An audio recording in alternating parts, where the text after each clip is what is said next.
Look, I come from fine dining and I use a lot of expensive ingredients, but today I'm challenging myself to make a gourmet 3-course meal using only ingredients from a dollar store. There are only 3 rules. Every single ingredient has to come from a dollar store. Number 2, no fancy equipment. And number 3, we have to wow our judge. Okay, they don't have any fresh food here, which is a problem. They have frozen stuff, so country style ribs, okay. Vegetable oil, golden chef. It's gonna be me today, so I'm gonna light myself on fire. All-purpose flour, let's go. They call it Dollar Tree, but everything is $1.25. Inflation's real. We didn't get everything we needed here, but we did get trash bags instead of regular bags. I wish that was a joke. Let's go. We went to the next store and found milk, eggs, vanilla ice cream, and baking powder. 100% orange juice. Wait, now this is where they get you. From concentrate. How can you legally say 100% orange juice and do that? Garlic powder. Cayenne. Brown sugar. I was thinking that the red onions would be single. These are $2.49 for a whole bag, but let's go. Nori, a little chicharron, jalapenos, lemon.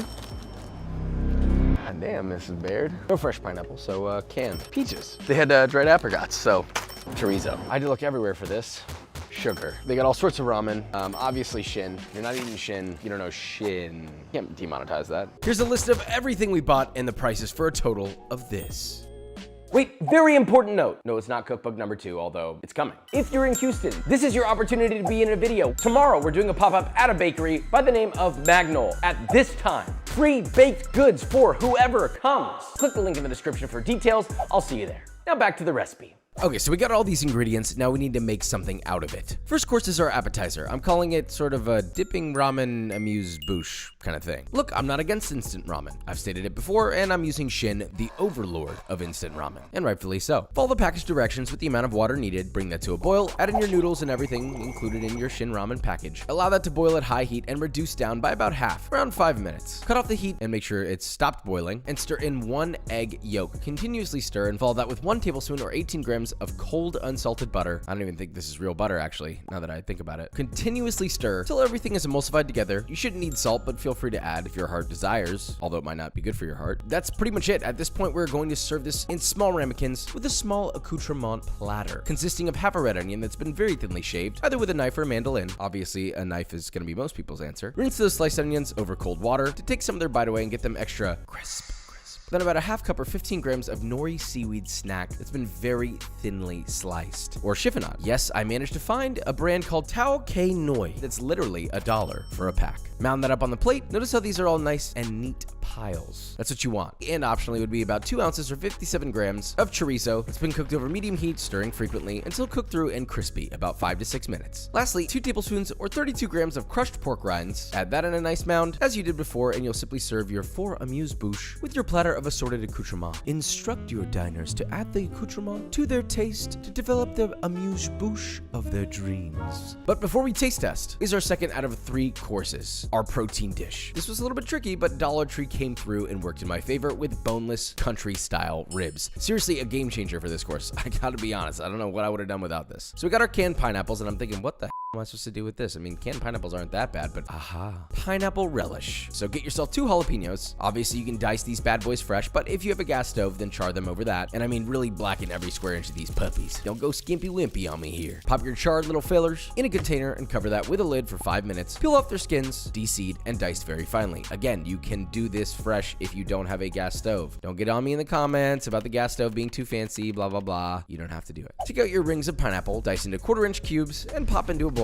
Next, add your finely diced jalapeno, 2 teaspoons or 5 grams of minced garlic from the jar, which I hate, 1 tablespoon or 15 grams of pineapple juice from the can, and 1 tablespoon or 14 grams of lemon juice. Toss together and then season to taste with salt and pepper. Look, I don't want to use that garlic. All right, we looked everywhere. There is no fresh garlic in any of these stores that I could find. Now, the country style ribs are simple. You'll need about 1.5 pounds or 680 grams of boneless country style ribs. You see, these come from the area of the loin, which then meets up with the blade or shoulder, which will acquire you a mixture of lean, light meat and dark, beautiful, rich, delectable meat from 2 different regions.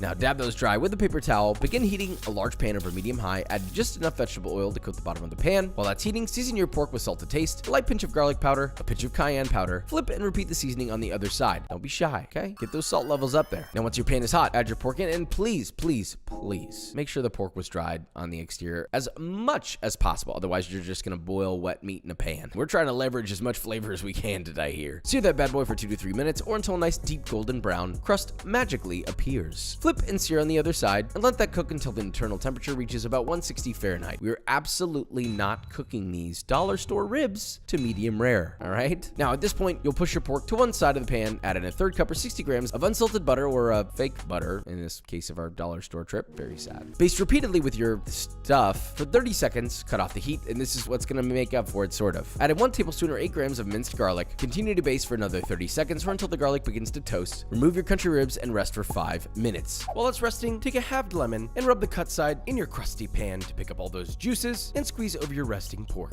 Now, to serve, it's really simple. Slice your pork up, I'm thinking like 1/4-inch slices, roughly. Place a 4 to 6 ounce piece of pork per plate, follow with a nice mound of your pineapple relish along one side of your pork. Make it nice. We're trying to keep this as gourmet as we can, despite, the situation here. Look, I'll be honest, at this point, it wasn't looking like I wanted it to. This is where normally most people, especially chefs, would add some sort of green. I desperately wanted and begged for microgreens. What was I supposed to do? But wait a minute, Josh. What about the nori snack from earlier? I cracked into those little pieces and garnished my pineapples by standing shards of those up in the relish, creating a little bit of height. So since we had chicharrones from earlier, popped on a big piece for some crunch and a light dusting of cayenne or paprika for color. Honestly, I kind of like the way this looks, although the colors are a bit dull and I am praying the flavor's not, but we must complete this meal with a dessert that leaves you satisfied. Please, canned peaches. Please don't fail me now. So once I bought these canned peaches, I immediately knew I was gonna make some form of a peach cake, but how do you elevate that? How do you make it more exciting? There's not really much to it, it's just kind of mix and bake. But if you make it an upside down peach cake, so good that everyone wants to show you their, peach. But before we head down that road, do me a quick favor and pour 2 cups or 545 grams of orange juice in a small container and freeze for 2 to 4 hours or until frozen solid. I get that wait time's not realistic and you can omit it, but it's kind of dope, and I'll show you why in a second. Now, cake. First off, you need 1 can of sliced peaches in juice. Remove all your peaches and,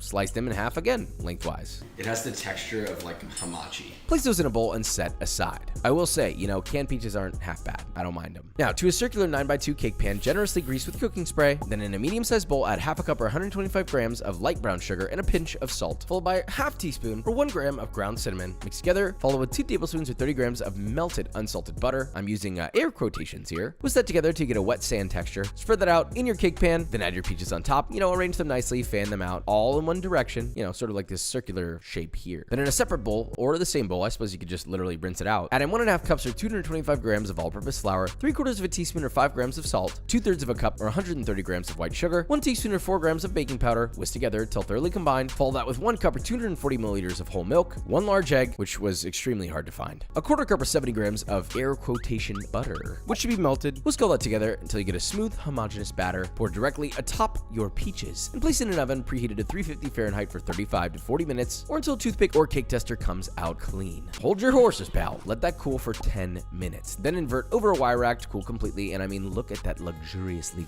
caramelized bottom. And the dollar store did that? Okay. Once that's cooled completely, using a ring cutter, or you could use a knife, I suppose, cut out 2 to 2.5 inch circles of your cake. You'll get about 4. You could also cut small squares with a knife. It's completely up to you. Look, with the scrap, save it in your fridge, snack on it, or make cake pops, I don't know. Now pull out your frozen orange juice, scrape it repeatedly with a fork to create orange snow, which is actually called a granita. Now we assemble. Place your cake smack dab in the center of a plate. Top it with a generous couple spoonfuls of your orange granita. Press down the center, to create a little bit of an indentation to hold your ice cream, which we bought earlier, also very difficult to find. Then using a round ice cream scoop, get a circular ball of ice cream spooned right on top. Full transparency, I lost my smaller ice cream scoop. Yes, I know, tragic. We'll get another. So this scoop is arguably a bit larger than I would like, but hey, I don't think our eaters will be complaining. Now, optionally, finish this puppy with the dried apricots that we found last minute, which I have very finely diced. And that is our whole meal right there. I gotta be honest, wasn't exactly the cheapest to get these ingredients, but we worked with ingredients that I never would have in my entire career, randomly picked. So I think it's time that we taste test. We have 3 dishes, an appetizer, a meal, and the weed whacker, but also desserts. Course 1, appetizer, whatever you want to call it. In the center of the table, your accoutrement. Onion, a little bit of nori, some chicharron. You stir it in. Because of the butter and the egg yolk, it gets nice and thick and viscous.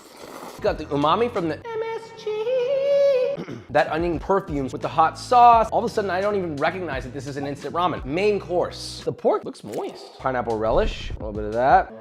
This tastes great. What I would add, real butter. It's obviously olive oil to the relish, but even without those things, you still get a much more elevated experience. You got the fruit and it's sweet, even though it's kind of dulled from being canned. And a little bit of spice from the jalapeno and it's garlicky. The meat's actually not bad at all. Dessert, peach cake, ice cream. I was thinking like peach pie, but in the form of cake.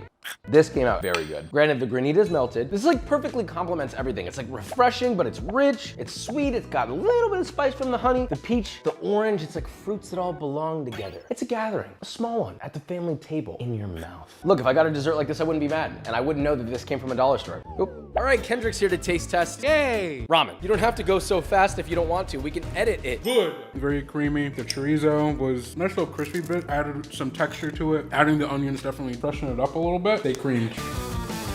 Yeah, there you go. That's really good, like surprisingly so. I've never heard of country style ribs before. If you were allowed to put a little bit more juice on that, it'd be perfect. Country style ribs, add them to your list. Kendrick's really good at getting good bites. It's important. Of the three, I think this definitely came out the best. If you told me you got everything from a dollar store making this, I wouldn't believe you. Right? That's what I was surprised about it. It's incredibly rich. Those canned peaches, they did something. Yeah. Don't you give up on them damn canned peaches, all right? You keep them in the house. Thank you, Kendrick. I appreciate you coming in. With a little bit of creativity, technique, intention, it came out, I would surprise myself, it's pretty good. So remember, whether you have a lot of money or a little bit of money to spend on ingredients, it doesn't matter. You just gotta give a little bit of care, a little bit of heart, some intention. But you wanna know what else is pretty good? B-roll.